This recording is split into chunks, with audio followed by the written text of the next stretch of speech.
Penalidades aos condôminos. As penalidades aos condôminos, gente, temos, primeiro, simples penalidades que vamos falar de simples advertências até uma penalidade mais pesada, como multa, certo? Desobediência às regras comuns contidas no Código Civil, na Convenção. Então, ou seja, desobedeceu qualquer regra do condomínio, cabe alguma penalidade. Sanções podem ser graduadas desde a simples advertência até multa. Gabriel, precisa passar primeiro por uma advertência para depois calcular a multa? Não, não precisa. Pode ser direto uma multa, só que tem que estar previsto isso onde? Na norma do condomínio. Mas eu recomendo sempre ter uma advertência primeiro para depois ter uma multa. E outro ponto que é interessante também nessa questão de advertência é o seguinte: você vai lá e fala o seguinte, cria uma regra que ele vai cometer uma infração, ele vai levar uma advertência. Se dentro de 3 meses ele cometer a mesma infração, ele vai levar outra advertência. Ele vai levar, dentro de 3 meses, ele levar uma multa, né? Se passar 3 meses ele não cometer infração, zero a advertência dele, e aí a próxima infração que ele cometer é a primeira advertência. Não sei se vocês entenderam. Olha só, vou explicar de novo. Ele cometeu uma infração e levou uma advertência agora, esse mês. Certo? Então ele tem 3 meses para zerar, vamos dizer assim, as penalidades dele e levar uma outra advertência. Se ele cometer uma outra infração nesse período de 3 meses, ele leva uma multa. Exemplo. Isso é um condomínio prático que eu acabei vendo e vivenciando isso. Que atrapalha totalmente a vida do condomínio. Porque esse rapaz aí desse condomínio, o que acontecia com ele? Ele a cada 3 meses fazia festa. Ia fazer aquela festa para arrebentar, entendeu? Então ele levava uma advertência a cada 3 meses. E aí não podia aplicar a multa porque ele conhecia um pouco das regras. Pronto. Ficava livre da multa. Então cuidado com essa questão de disciplinar a questão de multa e advertência, porque tem que ter um meio termo, tem que ter um negócio assim, meio termo, né? Um negócio bacana que eu gosto de utilizar é uma advertência. Ele cometeu uma infração, ele leva uma advertência. Aí, se em 1 ano ele cometer a mesma infração, ele leva uma multa. Se dentro de um ano ele cometer a mesma infração, ele leva uma multa. Se ele não cometer a infração dentro de 1 ano, aí renova de novo, no outro ano ele comete uma outra, ele leva uma advertência. De novo, zerou a contagem. Então eu estipulo isso na norma do condomínio e digo, olha, a regra é essa, a regra leva uma advertência e depois uma multa. E nesse período de 1 ano, se ele cometer a mesma infração, ele leva a multa. E aí nós vamos falar dessa questão dessas multas, né? Veja, a lei ela vai falar um limite de multa, mas vai caber ao condomínio estabelecer essas regras de multa, né? Então, por exemplo, tem infrator esporádico. O infrator esporádico, ele pagará a multa prevista no ato constitutivo ou na convenção, não podendo ela ser superior a 5 vezes o valor das contribuições mensais. Esse é o limite do Código Civil, tá, gente? O limite do Código Civil é esse. Não significa que eu vou aplicar 5 vezes o valor das contribuições. Digamos que o condomínio custa R$200 e você vai aplicar 5 vezes 200, ou seja, R$1.000 de multa. Não é isso. Ele pode pagar a multa de até 5 vezes o valor das contribuições mensais, até 5 vezes. O que alguns condomínios fazem é o seguinte, vamos colocar ali, por exemplo, 50% ou 30% do valor da contribuição mensal. Então, ele coloca 30% de R$260. Essa é a multa que ele vai ter que pagar. Certo? Então, um condomínio mais simples. Aí você vai colocar num condomínio de luxo, por exemplo, condomínio de luxo em que só mora gente da alta sociedade lá e pessoas com uma possibilidade de renda melhor. Então, se você for aplicar uma multa de R$60 para um apartamento em que é condomínio de luxo, os caras vão dar risada. Não pode mandar todo final de semana uma multa. Não tem problema não. 60, tá de boa. Conta até já, divide entre a turma lá ainda. Então, ou seja, não tem como você estabelecer uma regra de multa padrão para todos os seus clientes. Não, não tem como. Esse caso aqui você tem que ter uma média, né? Conversar com o síndico, entendeu? Ver o que ele acha do condomínio dele, um critério razoável. Tá? O pessoal fala assim, Gabriel, posso estipular com base no salário mínimo? Tem alguns questionamentos de utilizar o salário mínimo como base, sabe? Eu procuro evitar esses questionamentos para falar que não pode ser base o salário mínimo, tem que ser outro critério. Né? E aí eu recomendo sempre utilizar a base e a própria contribuição mensal. O Código Civil já fala, usa o critério da contribuição mensal, você estipula um percentual sobre a contribuição mensal. Tá? E aqui nesse caso, o infrator esporádico, digamos que você pode estipular uma multa de até 5 vezes o valor das contribuições mensais. Exemplo, eu dei o exemplo aqui de R$200 de contribuição mensal, uma multa de até R$1.000, por exemplo. Se a contribuição mensal é de R$5.000 no condomínio de luxo, 5 vezes 5, 25. Então, nós temos aí a multa limitada a R$25.000. Certo? O infrator reiterado, que é outra modalidade aqui, o infrator reiterado pagará a multa correspondente até 5 vezes o valor atribuído à contribuição para as despesas condominiais, conforme a gravidade. 5 vezes o valor atribuído à contribuição para as despesas condominiais, ele utiliza outras palavras aqui, mas na prática, muitas vezes vai ser o mesmo valor das contribuições mensais. Então vai ser o mesmo valor. Dificilmente vai ter grandes diferenças. Lembrando que independente das perdas e danos que se apurarem, tá? Se tiver a causar algum dano ao condomínio, ele tem que repor isso daí. E por último aqui, condômino com comportamento antissocial. A multa pode ser estipulada até 10 vezes o valor atribuído à contribuição para as despesas condominiais. Ou seja, se eu tenho uma contribuição condominial de 200, até 10 vezes de 200 vai dar R$2.000. Então esse é o limite máximo para comportamento antissocial. Mas, Gabriel, o Código Civil fala que é comportamento antissocial? Não, o Código Civil não fala, ele deixa para você resolver isso. E o Código Civil fala como é que vai ser o conceito de reiterado. Bom, reiterado, existe um conceito assim, um conceito de praxe, né? Que é cometer a mesma infração mais de uma vez. Cometeu a infração mais de uma vez, tá? É o infrator reiterado. Eu recomendo você estabelecer uma regra do que é reiterado. Pode ser que você estabeleça uma regra da seguinte forma: reiterado pela mesma infração ou reiterado por qualquer infração. Entendeu? Então aí vale a pena esclarecer isso na sua norma condominial. E esse comportamento antissocial, você pode falar o seguinte: olha,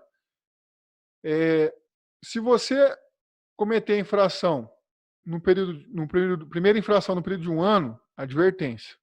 Na segunda infração, aí eu vou aplicar uma multa de até 5 vezes o valor da contribuição mensal. Vai ser considerado reiterado. E se você cometer, sei lá, 4 vezes a mesma infração no período de 1 ano, você vai ser considerado como condômino com comportamento antissocial. Sabe qual é o problema disso aqui? É que muitas vezes o condomínio ele não regulamenta o que é antissocial e o que é reiterado.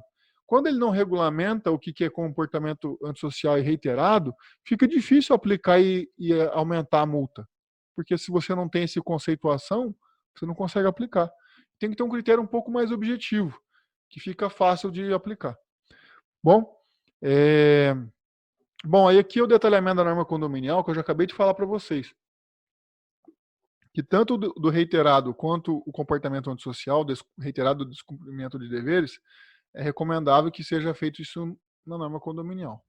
Eu estabeleço lá. Eu dei algumas dicas aqui para vocês, estratégias, né, de classificar como segunda ou terceira ou a quarta como comportamento antissocial, né? E aí tem síndico que é mais duro, linha dura. Não, a terceira infração no período X é antissocial. Nós vamos dobrar a multa, certo? Ou triplicar a multa. Pode ser que o comportamento antissocial ele seja caracterizado como um comportamento antissocial e não seja a multa não ultrapasse ali os 5 salário mínimo, ou, aliás, os 5 vezes a contribuição mensal, não tem problema. O comportamento social tem até um limite maior. O pessoal me pergunta assim, Gabriel, se o cara está cometendo muita infração atrás de infração, tem como expulsar ele do condomínio? Infelizmente não tem.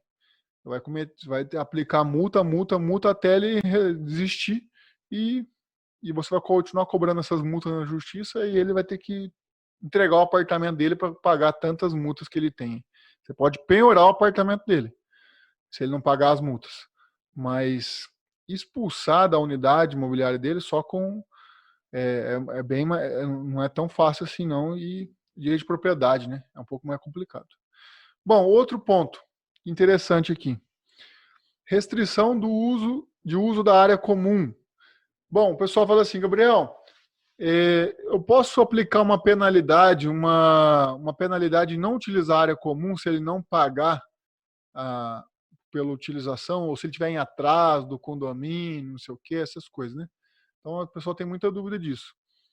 A falta de pagamento de taxas condominiais não autoriza a suspensão por determinação da Assembleia Geral de condôminos de uso de serviços essenciais. Exemplo, ele não pode impedir a pessoa de usar o elevador, nem usar água, né?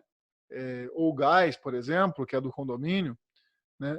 Por falta de pagamento da taxa condominial. Os serviços essenciais não podem ser bloqueados. Os serviços essenciais não podem ser bloqueados por ausência de pagamento.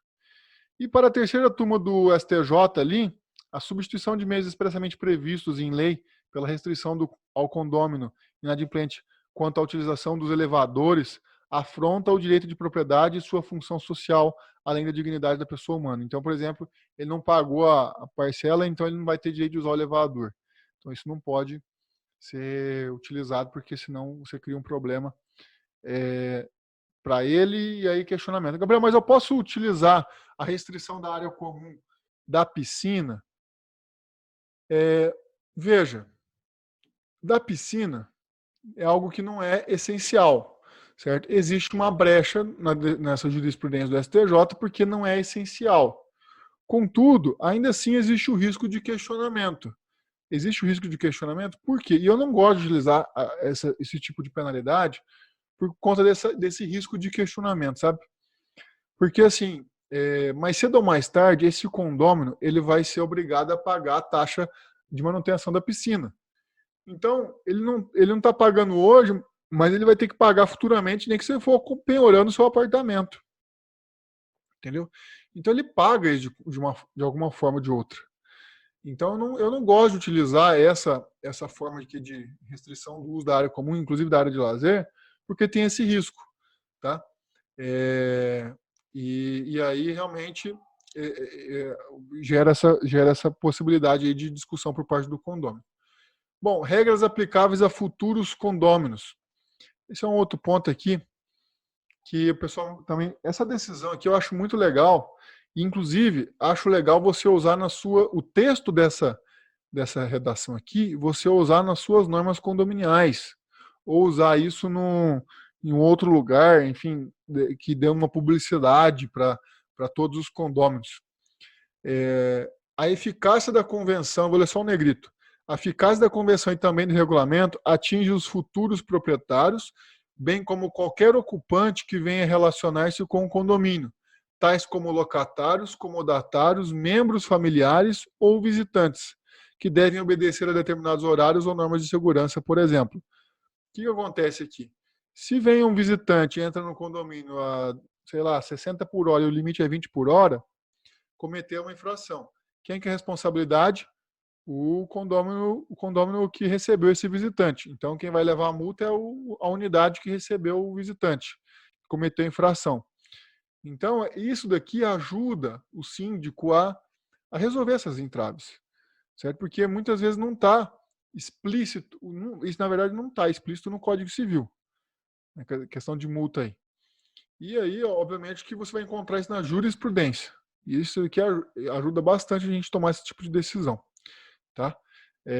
E aí ele fala o seguinte: deve ser obedecido não só pelos possuidores, mas também pelos mesmos detentores das unidades. Então todos têm que respeitar isso. Inclusive citamos aqui locatários, comodatários, membros familiares ou visitantes.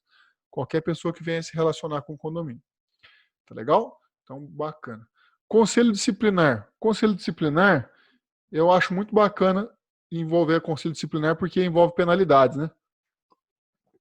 Se algum dia você assessorar um síndico e esse síndico falar assim para você, digamos lá, chega lá na Tânia, no Renan, no Paulo, fala assim, Paulo, Renan, é o seguinte, eu tenho uma situação aqui, eu quero aplicar multa nesse condômino, mas esse condômino, eu acho que eu sempre estou perseguindo ele, porque eu sempre chamo a atenção dele e acho que eu estou perseguindo ele. E aí, essa velha história de perseguição, que o síndico está perseguindo um e favorece outro, sabe? Essa discussão sempre vai ter, sabe? Sempre vai ter. Aí, quando o síndico tiver esse tipo de problema e ele perguntar para você como que ele pode resolver isso, tá aqui uma alternativa, que é criação de um conselho disciplinar. Você cria um conselho disciplinar, não é obrigatório, tá, gente? Não é obrigatório. Você cria um conselho disciplinar para avaliar determinadas infrações. Exemplo, eu tenho uma infração cometida por velocidade acima do limite. E aí, tem lá, eu levo essa infração para o conselho disciplinar, o conselho disciplinar dá o seu parecer, ele é formado por 3 membros lá, né? Ele dá o seu parecer, dizendo cometeu ou não infração, e o síndico faz o quê? Pega esse parecer que cometeu a infração com as testemunhas e manda a multa. E manda a advertência. O que ajuda, no final das contas? Ajuda a dar uma amenizada na questão da impessoalidade do síndico. Porque o síndico ele tem que atuar como impessoalidade, ele não pode levar para o lado pessoal as coisas. E toda vez que acontece essa desconfiança que ele está levando para o lado pessoal, é difícil, entendeu? Então você cria o conselho disciplinar para tirar um pouco da reta do síndico. Só que, aí o pessoal fala assim, Gabriel, eu já tentei criar o conselho disciplinar, Gabriel. É difícil, Gabriel. Sabe por quê? Eu tento encontrar gente para o conselho fiscal e é difícil encontrar, porque o conselho fiscal é imprescindível, né, para o condomínio, e já é difícil. Imagina para o disciplinar, porque que vai ter que analisar a infração das outras pessoas. E tem gente que não gosta disso, julgar, porque nada mais é do que praticamente julgar ou dar um parecer sobre alguma infração. E as pessoas não gostam de se envolver nisso. Mas, né, existe essa possibilidade. Tá? Se o condomínio tem algumas pessoas mais ativas, poxa, eu recomendo a criação desse conselho disciplinar. Tá legal? Evita isso. Tá? Beleza. Alguma dúvida? O pessoal pergunta assim também, eu vou fazer a própria dúvida aqui, né? Vou colocar a própria dúvida. Eu posso criar um conselho disciplinar formado pelos membros do próprio conselho fiscal? Pode, não tem problema nenhum. Se os membros do conselho fiscal aceitarem entrar no conselho disciplinar, show de bola, não tem problema nenhum. Elegem eles ali, fazem a eleição deles e acabou. Entendeu? O problema é, às vezes, encontrar essas pessoas que vão submeter a eleição. Tá? Mas é bacana.